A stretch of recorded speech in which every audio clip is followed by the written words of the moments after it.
গণভোটের পক্ষে হ্যাঁ ভোট চাইলেন তারেক রহমান। বিতর্কিত নির্বাচন হতে দেবে না বিএনপি।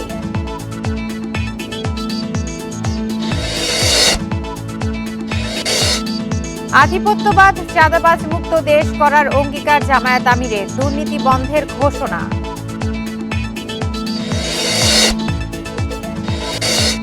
চট্টগ্রামে ভোটের লড়াইয়ে উত্তাপ। অন্তর্দ্বন্দ্ব বিদ্রোহে পাল্টে যাচ্ছে সমীকরণ। সহিংসতার শঙ্কা।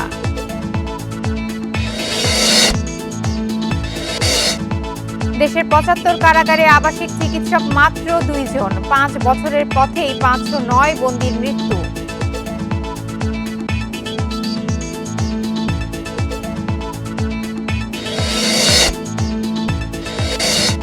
আজ পর্দা নামছে বাণিজ্য মেলার। শেষ সময়ে ক্রেতা আকর্ষণে নানা অফার দিচ্ছে বিক্রেতারা।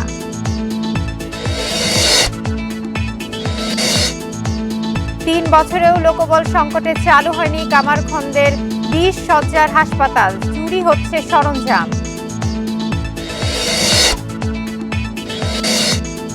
গাজায় ৭০,০০০ ফিলিস্তিনির হত্যার কথা স্বীকার করল ইসরায়েল। ব্রিফিংয়ে জানালেন সেনারা।